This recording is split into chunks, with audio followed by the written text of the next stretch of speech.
Sam Spade, Detective Agency? Me. Oh, Sam, it's you. On the filter and in the flesh. Any messages, phone calls, letters, telegrams? Just the usual.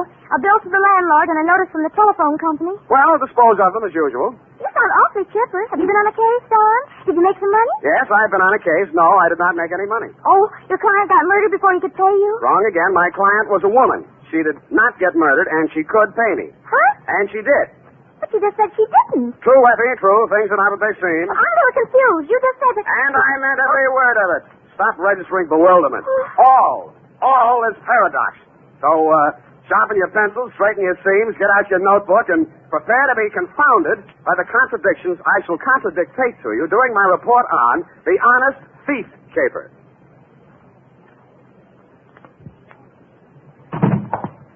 I'm not looking over for the pleasure. Look alert, girl. We've many things to do. Up. Yes. You say the strangest things on the phone. All right. I don't believe I quite understood what it was all about. A natural misunderstanding. I didn't understand it myself. Date, Sergeant Frank Nilgis, robbery detail, San Francisco police. From Samuel Spade, license on 126. You're fast today. Subject, Ben Comiskey. Who? Ben Comiskey. Comiski. Sam! I went to Albert High School with a boy named Ben Comiskey. Is he the same one? Very likely, yes. Oh, Sam, tell me, did he turn out bad? Is he good? Did he get married? Down, Effie. Sam, I need this boy. I want to know. This is one mystery you're not going to solve by reading the last chapter first. Dear Frank, it was one of those days. The sky was black and it looked like rain, but when I put on my trench coat, the sun came out. At breakfast, it looked like I'd ordered fried eggs, and I wound up with pancakes. Also, I discovered I was wearing one blue sock and one black one. After that, I gave a cab driver a 5 instead of a 1 and let him ride off with a change. And there was one other thing. Sam, bank just called. You're overdrawn. Nuts, Ev. I made a deposit 2 days ago. I checked, Sam. It didn't. You're nuts, too. I made out the slip myself, and Oh. Give me some. I'll take it right down. Yeah, better do that, Angel. Yes. Excuse me. Oh. Can I help you, miss? Is this Mr. Spade? Come right in, miss. Sit down. Miss Perrine, you may go and do that. Instruct them that if such a mistake occurs again, I shall take my account elsewhere. Yes. Now, please sit down, Miss... My name's Louise Miller, Mr. Spade. I want to hire you. How much will it cost? Well, now, Miss Miller, let's talk about it a little I first. haven't much time, Mr. Spade. I have to be at the office in a half an hour, and I have to cross town. You see, Well, Mama thinks I should forget all about him, but I can't, and Well, here I've got $95. Will you please do something? Just something. Come on now, come on. I'm sorry. That's all right. Now, who is he? What's he done? And why does Mama want you to forget him? Ben Comiskey. We were going to be married pretty soon. We even picked out our furniture. No. It's all right now. Go on. What's he done? They say he held up a store 2 nights ago. They picked him up on the street today. He's in jail. Mm-hmm. Well, if he's innocent, I'm sure they'll find that out. He won't even see me, Mr. Spade. He won't see anyone. Ben's good and kind and sweet, and I love him, and I want to marry him. And I want you to find out what it's all about. Look, Miss Miller, I think you should be in the office of a good lawyer. I'm sure. He doesn't want a lawyer. He won't even see the public defender. He doesn't want anything. Oh, please, Mr. Spade. I just want to die if Ben went to prison. I just want to die.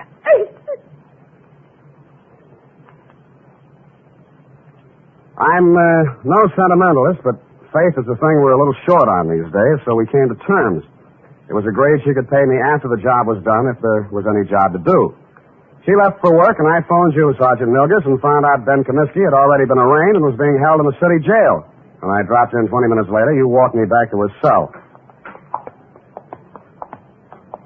What's it all about, Ben? I don't know, just looking into it. He won't tell you anything. No? Kept his trap shut all the time he's been here. As far as we've been able to find out, no previous record, no background. Well, maybe it isn't so bad for him at that, huh? First degree, Sam. Liquor store proprietor, a man named Potter over on Army Street, identified him in the morning lineup. Just like that. Picked him out of a dozen guys we hauled in. Then what? Yeah, we sent a couple of the boys out to Comiskey's room and find all the dough in the dresser drawer, 900 clams. Yeah, here you are. Now what? Take it easy, Comiskey. This is Sam Spade. He wants to talk to you. Ben Comiskey was tall, dark-complexioned, about 29 or 30 years old. His hair was black, straight, and closely cropped. His features were regular, not good, not bad. I've seen plenty of hold-up men and gun-toters in my day, and he wouldn't have been cast in the part in my movie. I didn't know what I expected to say to him or what I expected him to say to me, but I didn't expect what I got. What are you trying to do? Get out of here. He just got here, Ben. Well, you can just leave. Hasn't a citizen got any rights, even in jail? Well, they start to lose them, and they use a gun to make a living. I don't want any lectures. I haven't got any to hand out. I'm a private detective. A friend of yours hired me. She thinks you're a pretty nice guy. Louise, huh? Why won't you see her? She's nuts. She ought to have a head felt. What's she worrying about anyway? I'd say she was worrying mostly about you. And I'd say it's the sick kind of worry that gets into a girl when she loves somebody. She shouldn't. She's nuts. You said that. Did you rob that store? The guy who runs it says I did. I suppose I did. Why? For laughs. The complaint says you make $65 a week in an architect's office. You can eat on that. Look, Spade, go back and tell her this. I didn't want furniture at $10 a month for the next 80 months. I didn't want a car the same way. I didn't want her working and me working and getting nothing but wrinkles. Tell her I got caught and to go and find a guy who can pay the way. Was that all? That's enough. You're charged with armed robbery in the first degree. That means not less than 5 years. I know it. Shut up about it. Why'd you turn down a lawyer? Hadn't you heard, Spade? They're holding up my indictment. I'm a prize pigeon. They think maybe I knocked over 10 or 12 other places in town. Did you? Sure, but don't worry about me. And tell Louise not to worry about me. Got $1 million salted away, and I'm going to buy my way out through the DA's office. Okay. Have it your way, Ben.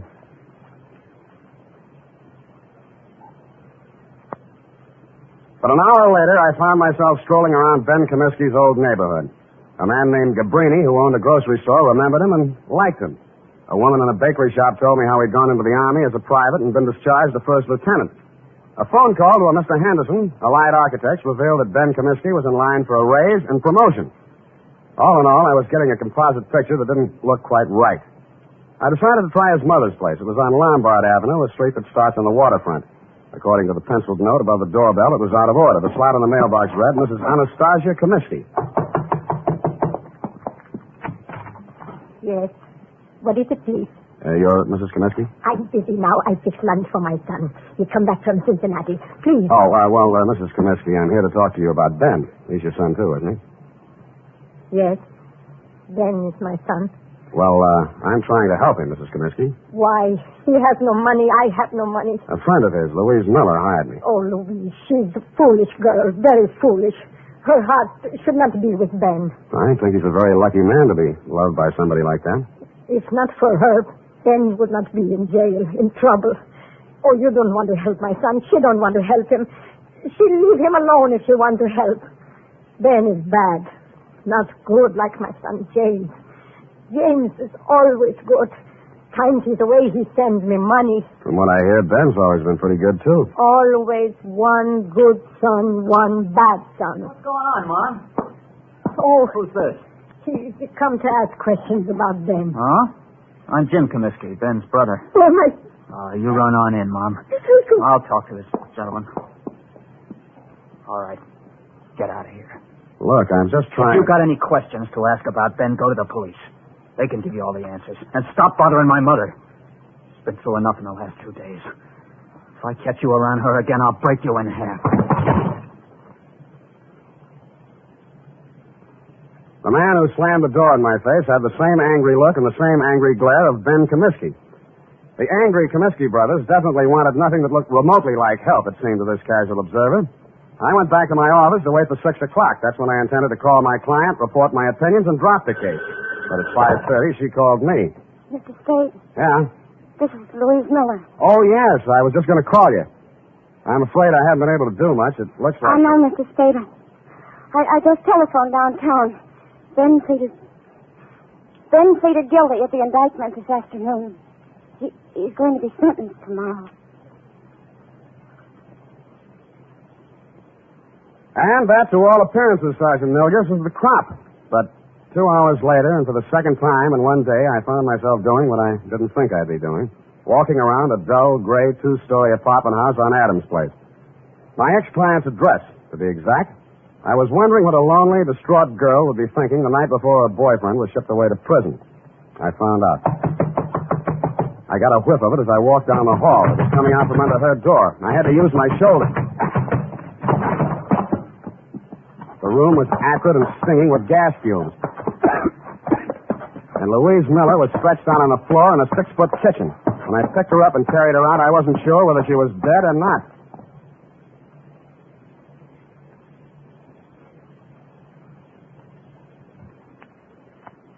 Ten seconds after I'd found Louise Miller, I'd called a police ambulance, and in a matter of minutes, an intern was working over her with a pulmotor. Her breathing became regular, and her pulse picked up, but she was still unconscious. Lieutenant Kelsey of Homicide showed up and said it was obviously a suicide attempt, which is his kind of ingenious thinking. I thought not. If she were going to commit suicide, she wouldn't have called first to pull me off the caper. She'd have let an insignificant detail like that take care of itself. No, she was too strong to pity herself and too sure of what her intuition told her to believe even Ben Comiskey's confession. With that kind of faith, I owed it to her to poke around the ashes while they were still hot. I did, and turned up a live coal in a faded blue shirt and wrinkled brown pants. Bert Singleby by name and by vocation, manager of the Greystone Arms Apartments. What kind of a girl was she? Oh, nice, clean, sincere. The kind mothers always want their sons to marry. Boy, I wish I'd listened to mine. Yeah, did you know her boyfriend, Ben Comiskey? Oh, salt hors d'oeuvre. Huh? I can't understand him pulling a hold-up like that. But then, the war did strange things to Yes, I guess it did. Well, I almost stayed in Europe and married myself up to a French doll myself. Yeah, I bet. But Sandra, that's my wife. She'd have hunted me down in Tibet. It was easy to come home facing music. Yeah, well, about Louise, you know any reason why she might commit suicide? Frankly, no. I met her in the hallway tonight, and she said, Mr. Singleby, she said, Ben didn't do that hold-up because I'm pretty sure I know who did. Well, I figure she's just keeping up a front. But if she did really know that Ben didn't do it, she wouldn't have turned on the gas now, would she? No, she wouldn't. Did she tell you who she thought did it? No, that's all she said. She's a quiet girl. Not like my wife. Now, Sandra. Yeah, did you see or hear anything that might have been suspicious or unusual around her apartment tonight? Now, look, I don't want to go around breaking up any homes or spreading dirty gossip around. Unless it involves Sandra's relatives. Mr. Singleby, I promise you, sir, that I'll treat any information you give me confidentially as long as I can. All right. Now, listen. Sandra told me not to say anything because it's a lot easier to rent a suicide apartment than a murder apartment. You know that?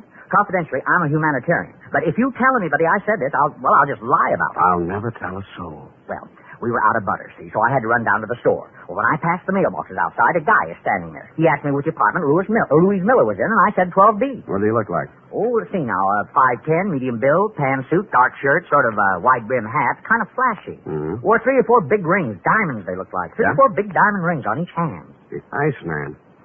Why didn't you tell all this to the police? Bert, who are you talking to? Don't you dare say a word about that poor girl. That's why. That is why. Sandra always says, keep your mouth shut and you keep out of trouble. But me, I don't know. I just love... Bert, stop talking too much and close that door. Yes, Sandra, dear. I'm closing it.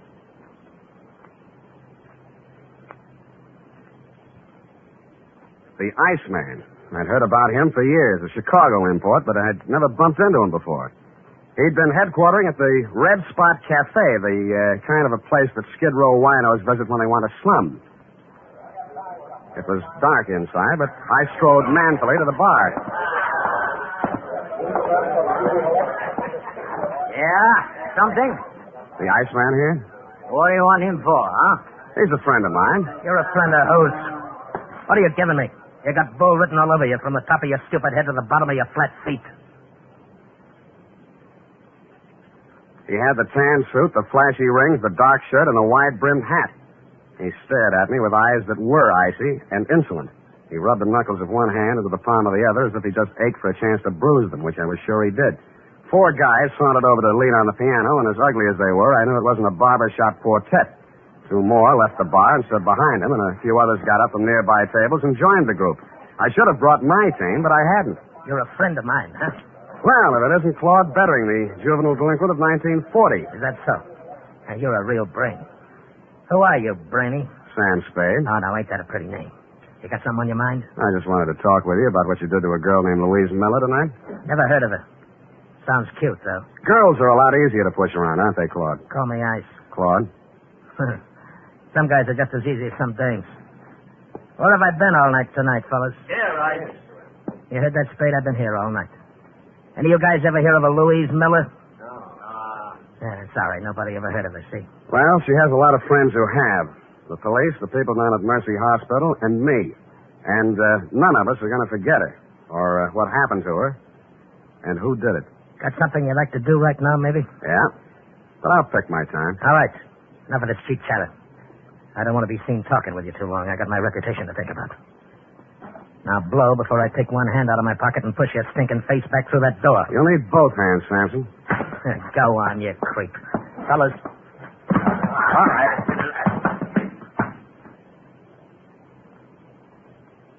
As I went rapidly through the door, Claude Bettering was standing, oily smile and all, polishing a couple of his oversized rings on his lapel. It was a picture I said I wouldn't forget, and I didn't. I went and rented myself a car, parked it down the block from the Red Spot Cafe, and waited almost all night. I knew that Louise Miller was not the kind of a girl who would have anything to do with a guy like Bettering. And if he came to her apartment, this must have been for some unloving purpose.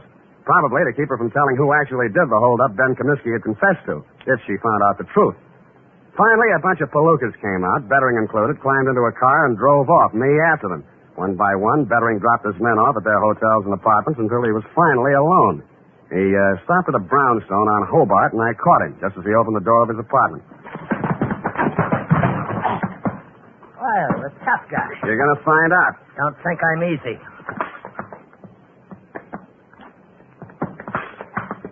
And he wasn't easy. He was 3 inches shorter and 25 pounds lighter, and wherever he had picked up his reputation for toughness, he earned it. But I never enjoyed a fight in my life any more than that one. I battled him to his knees and into the floor, and he still wouldn't give up.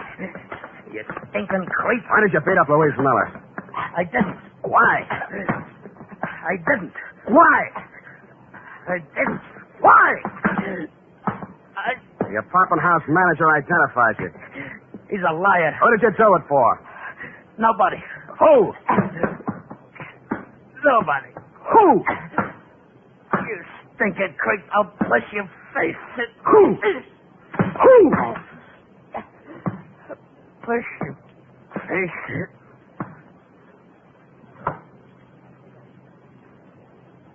He went out. Quite a guy, the Iceman. I used his phone to call the police and tell them to pick him up for attempted murder. Then, with dawn coming up and my energy going down, I went back to the city jail, got a pass, and woke up Ben Comiskey. Why don't you stop messing around in my business, Spade? Did you ever really love that girl of yours? Get out, you sadistic jerk. Well, she's in Mercy Hospital now. You can send her a card. Write something nasty on it. So long. Spade, Yeah? what's she in the hospital about? What do you care? Tell me, please. Somebody turned on the gas in her apartment and tried to kill her. It's nothing, really. Please. Who did it? Who did it, Spade? I think it was a guy named Claude Bettering. They call him the Iceman in certain circles. But why? That's what I'd like to know. Who's Bettering? I don't know. Your girl believed you were innocent, Comiskey, but you said you weren't. My guess is that somebody figured she knew something and tried to shut her up. I think Bettering was hired by somebody. Spade, look, I don't have any dough, see? But I want to get out of here. For one day. You know anybody to raise the bail? I won't skip, and I'll pay back anything you want. Why? I gotta see somebody. I don't think I can. Who do you want to see? My lousy, dirty, low-down, no-good brother. He hired Bettering? Who else? He did everything. He's always done everything wrong. He held up that liquor store, but he's on parole, a 2-time felony offender. One more rap and he'd go up for 20 years. I did this for him, yeah. Look at me. I did it for him, and he tries to kill my girl. Your mother said he was a good boy, hard-working, lived in Cincinnati. Me again. I told her all that. She believed it. I started the whole stupid lie and had to go through with it. I could explain 2 years, 3 years to her, but not 20. He promised he'd go straight. He promised. I see. I even sent him money I earned and said it was from him. Oh, you never saw anybody like me before, did you? No, I haven't. Get me out. Get me out, Sam, and I'll drag him in by his back teeth. Thanks anyway, but I'll do it myself. Spade, let me do it. Let me do it, please.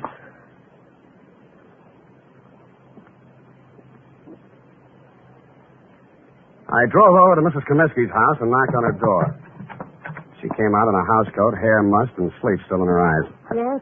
I'm sorry to bother you at this hour, Mrs. Comiskey, but is your son home, Jimmy? Jim, no, he went out last night. He didn't come back yet. I see. When do you expect him? Well, he didn't say. He didn't have to because I saw a closet door move and I was in and across the room. In a second. I pulled the door back, and Jim Comiskey came out, gun and all.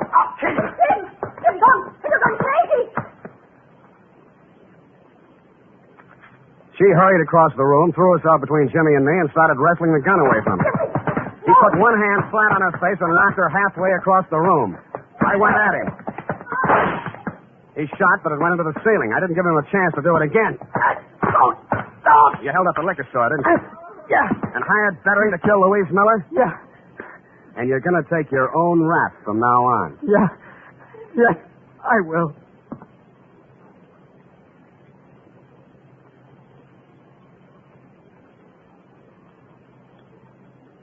And he did. Period. End of report. Oh, Sam, that poor old lady. Yeah.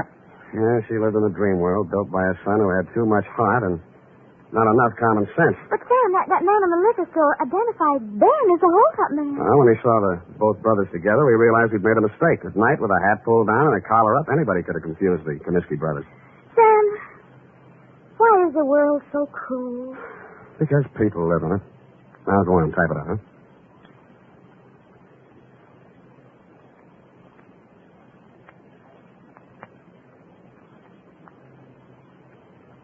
Well, here it is, Sam. And if you don't mind my saying so, it's a lesson to everybody. If you say so, Ed. Honest, Sam, I'm just infuriated. Now, don't go too far. Misplaced love, devotion, it just isn't right. Now, hand me the glass. Now, this kind of thing could be going on all over the world. The glass, If it weren't for people like you who step in and take things in hand. The glass! Oh!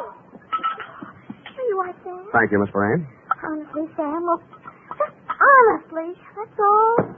Are you finished? Well, I have some sociological feelings, too. I'm just not an automat or secretary you turn on and off. Come here. Come here. With each new case, I have feelings. Effie, I just kissed you. I know what... I just kissed you. Oh, Sam. Delayed reaction. Must be the heat. Oh. Good night, Sam. Good night, sweetheart.